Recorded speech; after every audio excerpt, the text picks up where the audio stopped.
బట్టతలతో బాధపడుతున్నారా? ఆధునితనమైన పద్ధతిలో hair transplantation చేయబడును. Face clinic, Hyderabad. సడన్ గా ఒక రోజు మెసేజెస్ వస్తున్నాయి మేడం, కంటిన్యూస్ గా ఒక 4-5 మెసేజ్లు వచ్చేసాయి ఫాస్ట్ గా. ఏంటి మెసేజ్లు అని చెప్పి చూసేసరికి అన్నయ్య మెయిల్ నుంచి నా మెయిల్ కి వస్తున్నాయి. ఇంకా ఓపెన్ చేస్తే అసలు అవి ఏంటో పిచ్చి పిచ్చి మెసేజ్లు మేడం. అన్నయ్య స్వీట్ ఆంటీ చేసింది అని చెప్పేస్తే ఆ స్వీట్ అని చెప్పేసి ఆ బౌల్ పట్టుకొని వెంటనే నా చెయ్యి పట్టేసుకున్నాడు. అదేంటి నేను అలా మాట్లాడుతున్నావు, ముందు నా చెయ్యొదులు అనే లోపే గట్టిగా పట్టేసుకున్నాడు సార్. చిన్నప్పటి నుండి సార్ అసలు కలిసి ఆడుకునే వాళ్ళు. అప్పుడు కూడా అన్నయ్య ఇదే ఆలోచనతో ఉన్నాడా లేదంటే ఇప్పుడు వచ్చిందా? నీ మంచితనాన్ని అక్కడ ఉండేటటువంటి ఆ మనిషి నీ చేతకానితనం కింద అనుకుంటున్నాడు. ఎవరూ బాధపడకుండా నాకు ఒక సొల్యూషన్ చెప్పండి డాక్టర్ గారు అంటే అవ్వదు. ఇక్కడ ఎవరో ఒకరు బాధపడతారు. వెల్కమ్ టు అందమైన జీవితం. నమస్తే డాక్టర్ గారు. నమస్తే జయ గారు. కళ్యాణ్ గారు, గీత అనే ఒక అమ్మాయి హనుమకొండ నుంచి ఒక మెయిల్ చేసిందండి. అంటే సాధారణంగా అందరం చాలా మంది ఎదుర్కొనే ఒక సమస్య అనమాట. కానీ వయసు వలన తను ఎలా ఎక్స్ప్రెస్ చేయాలి, ఏం చేయాలి, చెప్పాలా వద్దా, చెప్తే ఏదో జరిగిపోతుందని ముందుగానే ఊహించేసుకొని భయపడిపోతుంది. ఉన్న రిలేషన్స్ కట్ అయిపోతాయేమో, అంటే ఎక్కడికెక్కడికో ఊహ, సరైన అవగాహన లేకపోవటమేమో అనిపించింది నాకు ఆ మెయిల్ చేసినాక. అయితే నెంబర్ పెట్టిందండి, ఒకసారి కాల్ చేస్తాను. తప్పకుండానమ్మా చేయండి. కానీ విచిత్రమైన మనస్తత్వాలు, వింత ఆలోచనలు కళ్యాణ్ గారు. ఎవరికి తోచింది వాళ్ళు అదే కరెక్ట్, ఇంకా ఆ సర్కిల్లోనే ఉండిపోతున్నారు. హలో హలో, ఎవరండి? గీత అండి, నేను సుమన్ టీవీ నుంచి మాట్లాడుతున్నానండి. అవునండి గీత. హాయ్ మ్యామ్, నేనే మెయిల్ చేసింది. రైట్ గీత గారు, చూసానండి మీ మెయిల్. నేను డాక్టర్ కళ్యాణ్ గారు కూడా ఉన్నారు నాతో పాటు. Sir good afternoon sir. మాట్లాడొచ్చా గీత మీతో? మాట్లాడొచ్చు మ్యామ్, ఇబ్బంది ఏంటి. రైట్, చెప్పండి గీత, మీ వయసు ఎంతమ్మా, మీరు ఏ ఊరు నుంచి మాట్లాడుతున్నారు? సార్ మాది వరంగల్ దగ్గర హనుమకొండ సార్. నేను హనుమకొండ. డిగ్రీ సెకండ్ ఇయర్ చదువుతున్నాను అమ్మా. సార్. నాది ఒక విచిత్రమైన సమస్య సార్. దీన్ని అసలు సమస్య అనాలా అనకూడదా కూడా నాకు అర్థం కావట్లేదు సార్ అసలు. అమ్మా చెప్పండి. సార్ అది మాది సొంత ఇల్లు సార్, వరంగల్ దగ్గర. మేము ముగ్గురం అక్క చెల్లెళ్ళం. మాకు పక్కింట్లో ఒక ఆంటీ వాళ్ళు ఉంటారు సార్. వాళ్ళకి ఆడపిల్లలు లేరు, ఇద్దరు కొడుకులే. ఇంకా మేము ముగ్గురం ఆడపిల్లలం అయ్యేసరికి వాళ్ళ ఇంట్లో ఆడపిల్లలు లేకపోయేసరికి ఆంటీ మమ్మల్ని చాలా బాగా చూసుకునే వాళ్ళు. ఓకే. ఇంకా ఆ రిలేషన్ లో ఇంకా ఆడపిల్లలు లేరు కాబట్టి ఆంటీ మాతో అంత కలిసిపోయినందుకు మా రెండు ఫ్యామిలీస్ చాలా అంటే చాలా, ఇంకా ఒకవేళ నిజంగా ఫ్యామిలీస్ కూడా అంత క్లోజ్ గా ఉండలేరు, అంత క్లోజ్ గా ఉంటాము. ఓకే. మేము ఎక్కడికన్నా అవుట్డోర్ టూర్ కి అట్లా వెళ్ళాలనుకున్నా కూడా మాతో పాటు వాళ్ళు రెడీ అయిపోయి వచ్చేసేవాళ్ళు. ఒకవేళ వాళ్ళు వెళ్తున్నారంటే మేము వెంటనే మేమందరం కలిసి వెళ్ళాలి అన్నట్లుగా వెళ్ళేవాళ్ళం. అంటే మీరు పుట్టింది పెరిగింది అంతా అక్కడేనమ్మా? ఎంత కాలం బట్టి? 25 years నుంచి అక్కడే. నా ఇద్దరు అక్కయ్యలు, నేను బార్న్ బ్రాటప్ అన్ని అక్కడే. ఇంకా రెండు ఫ్యామిలీస్ ఎంత అంటే పండుగలు వస్తే ఒకే ఇంట్లో వండుకొని తినేవాళ్ళం. ఆంటీ వాళ్ళ ఇంట్లో పూజలు, నోములు అలాంటివి ఏమైనా ఉంటే ఆంటీ ఇంకా మమ్మల్ని తీసుకెళ్లిపోయి, ఆడపిల్లలు లేరు కాబట్టి ఆంటీ చీరలు, నగలు అన్ని మాకు పెట్టి మమ్మల్ని రెడీ చేసి బాగా మురిసిపోయేది. ఓకే అండి. ఓకే. ఆడపిల్లలు లేరు అన్న లోటు మాతో తీర్చుకునే వాళ్ళ ఆంటీ. ఇంకా అలా రెండు ఫ్యామిలీస్ చాలా క్లోజ్ సార్ అసలు. ఇక్కడ మేము మా ఇంట్లో ఎవరైనా లేరు అంటే ఆ ఇంట్లో ఉన్నారని అర్థం. అదేలే. ఇంకా ఇద్దరు అక్కలు పెళ్లిళ్ళు అయిపోయాయి. వాళ్ళకు కూడా పెద్దన్నయ్య పెళ్లి అయిపోయింది, అబ్రాడ్ కి వెళ్ళారు. ఓకే. ఇంకా చిన్నన్నయ్య మ్యారేజ్ అయింది కానీ కరోనా కదా మేము, అందుకని work from home. So work from home కాబట్టి ఇంట్లోనే ఉంటున్నారు అన్నయ్య. అన్నయ్య కూడా చిన్నన్నయ్య కూడా మ్యారేజ్ అయ్యింది కానీ వాళ్ళ వైఫ్ క్యారింగ్ పుట్టింటికి వెళ్ళింది డెలివరీ కోసం అని. ఓకే. సో అన్నయ్య ఇంట్లోనే వర్క్ ఫ్రమ్ హోమ్. నాకు కూడా కరోనా కదా madam, online classes. Online classes జరుగుతున్నాయి. ఇంకా ప్రాజెక్ట్స్ అవి ఇవి కాలేజ్ లో వాళ్ళు పంపిస్తూ ఉంటారు. ఇంకా అవి నాకు ఫోన్ లో చేసుకోవడం. గాంధీ వాళ్ళు అనే వర్క్ ఫ్రమ్ హోమ్ కాబట్టి వైఫై పెట్టించుకున్నారు. వైఫై అని చెప్పేసి ఇంకా నేను అక్కడ నా ప్రాజెక్ట్ కి హెల్ప్ అవుతుంది వైఫై ఉంది కాబట్టి అని చెప్పేసి నేను కూడా ఆంటీ వాళ్ళ ఇంట్లోనే కూర్చొని వర్క్ అది చేసుకునేదాన్ని. ఓకే. అయితే ఒక రోజు అన్నయ్య వచ్చి ఫోన్ లో ఎందుకురా ఇబ్బంది పడతావు, నా ల్యాప్టాప్ ఉందిగా ఖాళీగానే, అందులో చేసుకోమను ప్రాజెక్ట్ అని చెప్పేసి అన్నయ్య ఇచ్చారు. అలా నేను అన్నయ్య ల్యాప్టాప్ తో ప్రాజెక్ట్స్ అవి చేసుకునేదాన్ని, క్లాసెస్ ఏమన్నా ఉంటే వింటుండేదాన్ని. సడన్ గా ఒక రోజు ల్యాప్టాప్ లో వర్క్ చేసుకుంటున్నాను, అన్నయ్య ఉన్నారు వేరే రూమ్ లో. నాకు మెసేజెస్ వస్తున్నాయి మేడం కంటిన్యూస్ గా, ఒక 4-5 మెసేజ్లు వచ్చేసాయి ఫాస్ట్ గా. ఏంటి మెసేజ్లు అని చెప్పి చూసేసరికి అన్నయ్య మెయిల్ నుంచి నా మెయిల్ కి వస్తున్నాయి. ఏంటి అన్నయ్య మెయిల్ నుంచి నా మెయిల్ కి మెసేజెస్ అని చెప్పి నేను ఓపెన్ చేశాను మేడం. ఇంకా ఓపెన్ చేస్తే అసలు అవి ఏంటో పిచ్చి పిచ్చి మెసేజ్లు మేడం. అసలు ఏం అర్థం కాలేదు ఒక క్షణం. చాలా వల్గర్ గా ఏవేవో అసలు అవి నేను చెప్పడానికి కూడా వీల్లేదు. Okay okay. నేను అవి చూడలేక మధ్యలోనే ఆపేసి ఒకసారి ఒక క్షణం డౌట్ వచ్చింది, అదేంటి అన్నయ్య మెయిల్ నుంచి ఇలాంటివి రావడం, అన్నయ్య ల్యాప్టాప్ కదా, వేరే వాళ్ళు ఎవరన్నా వేరే ఏదన్నా అయి ఉంటది, నాకు పంపిండరు అని మళ్ళీ ఒకసారి చెక్ చేసుకున్నా. అదే అదే చూస్తే అన్నయ్య మెయిల్ నుంచి నా మెయిల్ కే వచ్చాయి, అది షూర్ కన్ఫర్మ్ అయింది. కన్ఫర్మ్ అయింది. ఓకే అండి. అవి చూస్తే వీడియోస్ ఏంటో పిచ్చి పిచ్చి వీడియోలు, మెసేజ్లు, అసలు నాకు ఇంకా ఏమి చెమటలు పట్టేస్తున్నాయి, వణుకు పుట్టింది, అసలు ఏం అర్థం కావట్లేదు. అన్నయ్య ఏంటి ఇలాంటి మెసేజ్లు ఏంటి అని చెప్పేసి చాలా భయం వేసింది. ఓకే. ఇంకా వెంటనే ల్యాప్టాప్ అక్కడే వదిలేసి పరిగెత్తుకుంటూ మా ఇంట్లోకి వచ్చేసా.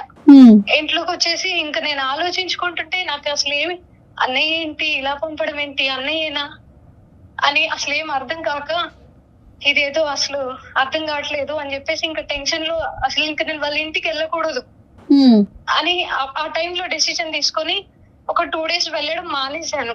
ఓకే.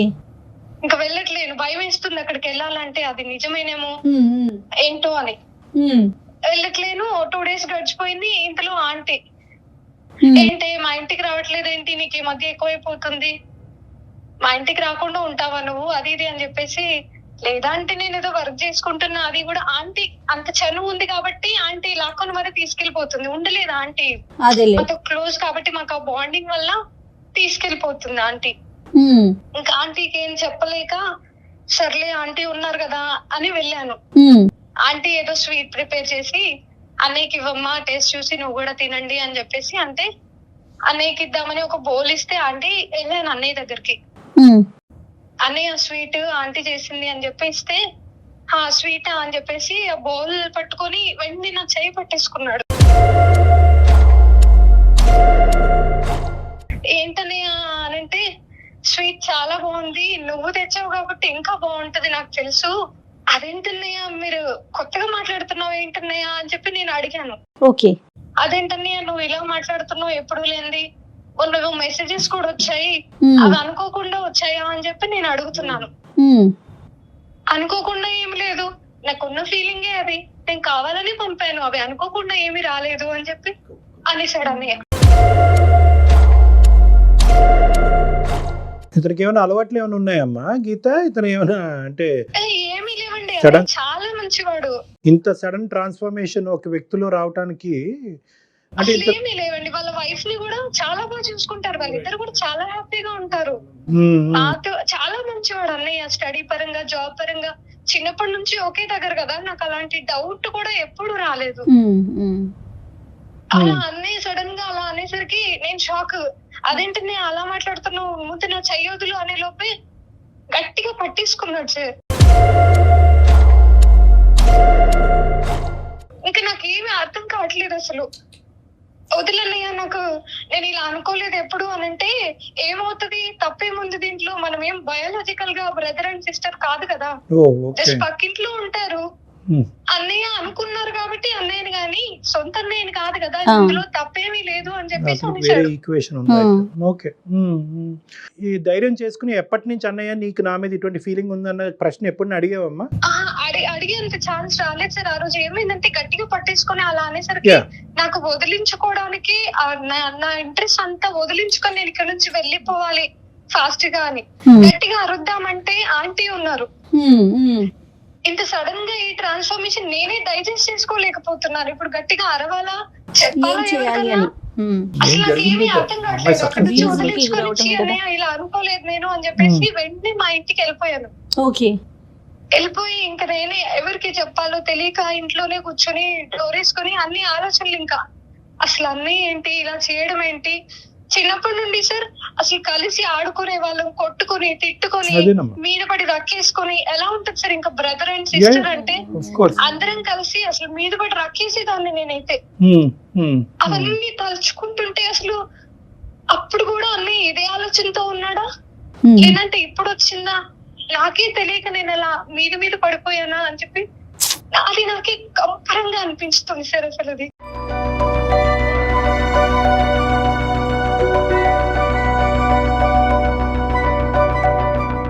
తలుచుకుంటేనే నాకు అసలు అసలు ఏమీ అర్థం కావట్లేదు. వెరీ సారీ అమ్మా. అంటే ఒక పరాయి వ్యక్తి ఇలా చేసినప్పుడే ఒక ఆడపిల్ల కంగు తిని మనసు విరిగిపోయి చాలా మంది ఆడపిల్లలు ఆత్మహత్య వరకు కూడా వెళ్ళిపోయిన, అంటే ఎవరికి చెప్పుకోలేనటువంటిది.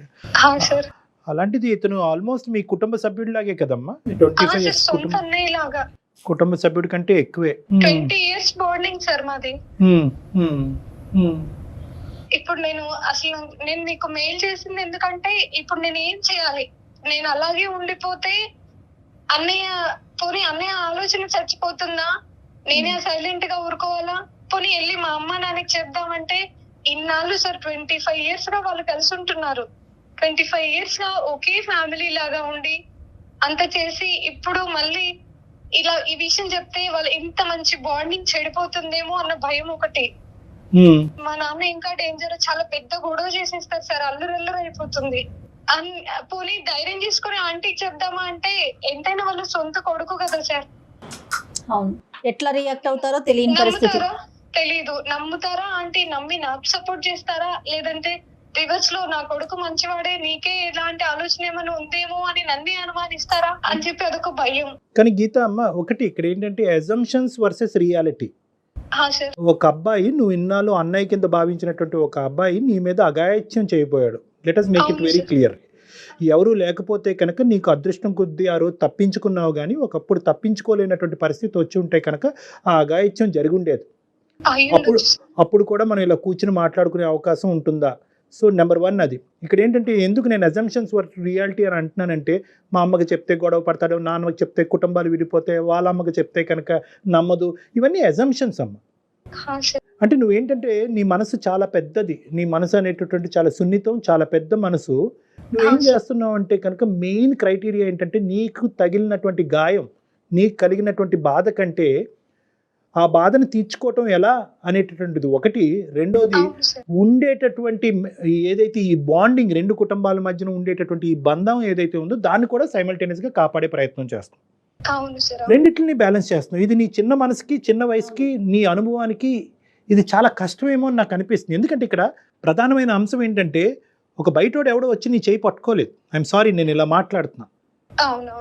అన్నయ్య లాంటి అన్నయ్య, ఒక అన్నయ్యగా భావించినటువంటి ఒక వ్యక్తి ఇలా ముట్టుకునేటప్పటికి ప్రధానంగా ఆడపిల్ల ఏంటంటే ఒకటి కంగు తింటుంది, షాక్ అవుతుంది. రెండోది ఏంటంటే కనుక ఎప్పటి నుంచి ఉంది ఈ ఆలోచన, రక్కి కొట్టుకుంటూ దెబ్బలాడుకునేటప్పటి నుంచి ఉంది ఆలోచన. అప్పుడు ఇలా పట్టుకునేవాడు, ఆ పట్టుకోవటం వెళ్ళక కూడా అదే ఆలోచన ఉందా? లేదంటే ఒక చెల్లిలాగా పట్టుకునేవాడా? రాఖీ కట్టినప్పుడు చెయ్యి తాకేది, అప్పుడు తాకినప్పుడు చెల్లి చెయ్యి తాకిందనే ఫీలింగ్లో ఉండేవాడా, లేదంటే ఒక గర్ల్ ఫ్రెండ్ తాకుతుందనే ఫీలింగ్లో ఉండేవాడా? సో ఇలాంటి రకరకాల క్వశ్చన్స్ ఆ కంగు తినటం కంటే ఈ ప్రశ్నలు ఎక్కువ నీ లోపల వస్తాయమ్మా. అవును సార్, అసలు ఈ ఆలోచనలతో నాకు అసలు ఏమీ అర్థం కావట్లేదు.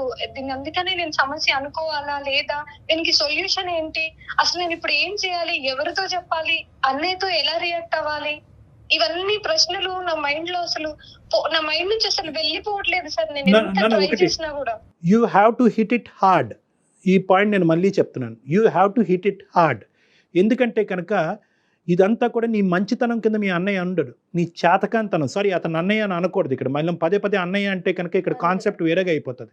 సో ఈ అన్నయ్య కాదు, ఎవరైతే ఈ మగ మనిషి నీ మీద అఘాయిత్యం చేయబోయాడో ఈ మగ మనిషి ఇంకా ఈ సిచ్యువేషన్ అడ్వాంటేజ్ తీసుకుని ఇంకో లెవెల్కి తీసుకెళ్ళక ముందే you have to hit it hard. ఇక్కడ నువ్వు రైట్. ఇది ఏంటంటేనమ్మా చూడు, ఇక్కడ చాలా ప్రశ్నలకి సమాధానం దొరికిన తర్వాతే ఒక అడుగు ముందుకేద్దామని చాలా మంది ఆడపిల్లలు అనుకుంటారు, అప్పటికే చాలా లేట్ అయిపోతుంది. నువ్వు అడిగినటువంటి ఇప్పుడు ఏ ప్రశ్నకి కూడా ఇప్పుడు త్వరగా సమాధానం దొరికేదానికి అవకాశం లేదు.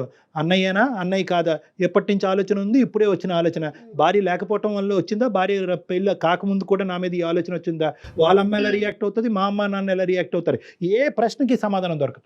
ఈ ప్రశ్నలు అన్నిటికీ సమాధానం దొరికిన తర్వాతే మనం అడుగు ముందుకేద్దాం అంటే కనుక నీది ఇంకా భయంకరమైనటువంటి పరిస్థితిలోకి వెళ్ళిపోతుంది. దాక్కోవాల్సిన పరిస్థితి వచ్చేస్తుంది కదా కళ్యాణ్ గారు. నీ మంచితనాన్ని అక్కడ ఉండేటటువంటి ఆ మనిషి నీ చేతకానితనం కింద అనుకుంటున్నాడు.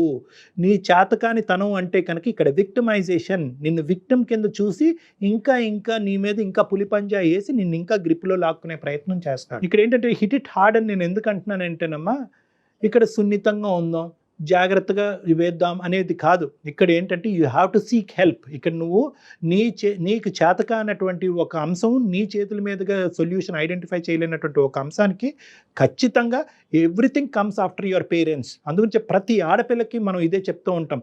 అన్నయ్యగా భావిస్తూ దగ్గరకు వచ్చే వ్యక్తి అయినా, అన్నయ్య కాకుండా ఇంకో విధంగా పరిచయం చేసుకునే ఒక వ్యక్తి అయినా, స్కూల్ దగ్గర పరిచయం అయినా, కాలేజీలో పరిచయం అయినా, బస్సులో పరిచయం అయినా, మీ తల్లిదండ్రులకి తెలియపరచండి అనేది ప్రధానంగా మనం చెప్తాం.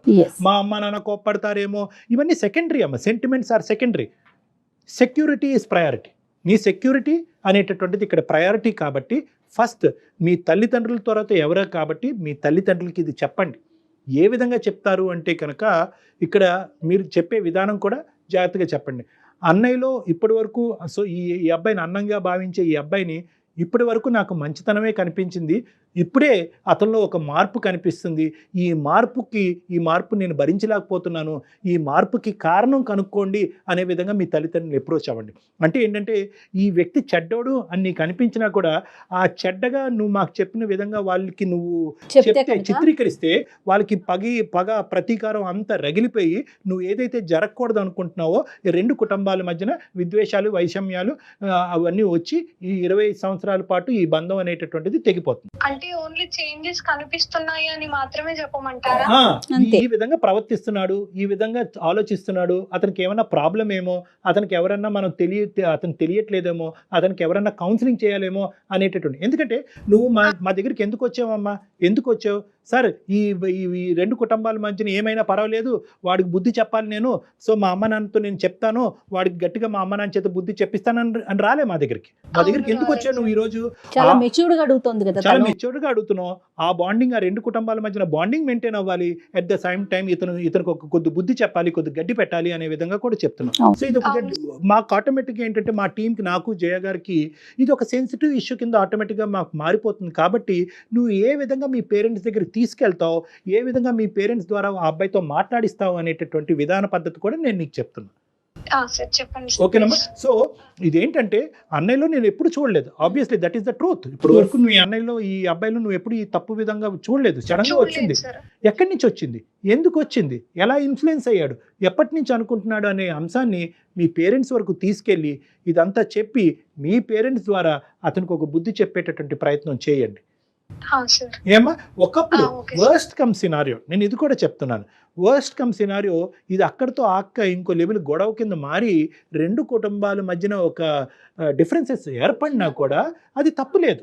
ఎందుకంటే నీ సెక్యూరిటీకి మించినటువంటిది ఏదీ లేదు, నీ మానసిక శారీరక సెక్యూరిటీ స్థైర్యానికి మించినటువంటిది ఏదీ లేదు. కాబట్టి ఒకప్పుడు ఆ పరిస్థితి వచ్చినా కూడా అట్లీస్ట్ నువ్వు సేఫ్గా మీ పేరెంట్స్ దగ్గర ఉన్నావు అనేటటువంటి ఆలోచన మాకు, మీ కుటుంబ సభ్యులందరికీ ఒక హ్యాపీనెస్ చేయాల్సిన అవసరం అయితే ఉందాం. చెప్పాలమ్మా. It's a delicate issue, you have to tell. వాళ్ళ అమ్మతో చెప్తే ఎలా రియాక్ట్ అవుతుందో మనకు తెలియదు. ఎందుకంటే వాళ్ళ అమ్మ నిన్ను ఎంత బాగా చూసుకున్నా వాళ్ళ అమ్మ మీ అమ్మ కాదు. మీ అమ్మగారే మీ అమ్మగారు, మీ నాన్నగారే మీ నాన్నగారు. కాబట్టి వీళ్ళకి మనసిప్పి మాట్లాడండి అని చెప్తున్నానమ్మా. సార్ వాళ్ళు ఎలా రియాక్ట్ అవుతారు అన్న భయం ఒకటి నన్ను ఆపేస్తుంది. ఎలా అన్నా అవనివ్వండి, రియాక్షన్ ఈ సెకండరీ. నన్ను అదే నేను చెప్తున్నాను, సెంటిమెంట్స్, ఇమోషన్స్ ఎలా రియాక్ట్ అవుతారనే సెకండరీ. ఇందాకటి నుంచి నేను అదే చెప్తున్నాను. Your security is important. నీ సెక్యూరిటీ ఇంపార్టెంట్. రేపొద్దున ఆ అబ్బాయి ఇలా ముందుకు రావడానికి కూడా ప్రధానమైన కారణం ఏంటంటే, అరే 25 సంవత్సరాల పాటు ఒక బాండింగ్ ఏర్పడిన తర్వాత ఈ అమ్మాయి పోయి ఎవరికి చెప్పుకుంటుందిలే అనేటటువంటి ఆలోచనతోనే ఆ అబ్బాయి అంత ఇంట్లో వాళ్ళ తల్లి ఉండగా కూడా నీ చేయి పట్టుకున్నాడు, ఇంకా శృతి మించేటటువంటి ప్రయత్నం చేశాడు.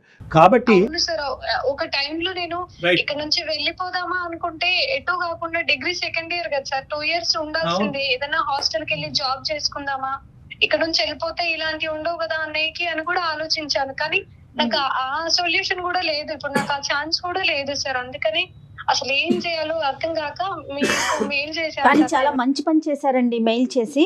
అయితే సమస్య నుంచి దూరంగా పారిపోవటం కాదు, దానికి పరిష్కారాన్ని చూసుకోండి. దాన్ని ఎక్కడితో కట్ చేయాలి, ఎంత దూరం పరిగెడతాం కదా. అవును. సో దానికి పరిష్కారాన్ని ఆలోచించాలి. చాలా హ్యాపీగా అనిపిస్తుంది మెయిల్ చూసాక నాకు. చాలా డేర్ చేసి తను అది చాలా డేర్ చేసి మనకి మెయిల్ చేసింది. మా అమ్మ నాన్న వాళ్ళకి వెళ్ళి దీన్ని చెప్పండి అని చెప్పేసి మీరు అంటున్నారు. అంతేనమ్మా. ఎందుకంటే ఇప్పుడు చూడమ్మా, ప్రతి ప్రాబ్లంకి ఎవరు బాధపడినటువంటి సొల్యూషన్ దొరకటం కష్టం అమ్మా. ఎస్పెషల్లీ ఏంటంటే రిలేషన్షిప్ ఇష్యూస్లో ఎవరు బాధపడకుండా నాకు ఒక సొల్యూషన్ చెప్పండి డాక్టర్ గారు అంటే అవ్వదు. ఇక్కడ ఎవరో ఒకరు బాధపడతారు. ఆ బాధపడేటటువంటిది వాళ్ళు బహుశా ఆ బాధ ద్వారా ఒక పాఠం నేర్చుకుని వేరే ఆడపిల్లలతో ఇలా అన్యాయం జరగకుండా వ్యవహరించగలిగేటటువంటి శైలి నువ్వు తీసుకునే స్టెప్ వల్ల ఏర్పడుతుంది. ఇంకో అంశం ముఖ్యంగా ఏంటంటే, ఈ అబ్బాయి నీతోనేనా వేరే ఆడవాళ్ళతో కూడా ఇలా ప్రవర్తించి వాళ్ళ ఇంట్లో ఉండే భార్యకి చూడకుండా ఆవిడకి అన్యాయం చేస్తున్నాడు అనే అంశాన్ని కూడా ఈరోజు నువ్వు మంచి చేసేదానివే అవుతావు, కానీ వాళ్ళకి నొప్పి కలిగించినా కూడా చెడు చేసిన దాని అవ్వమ్మ నువ్వు.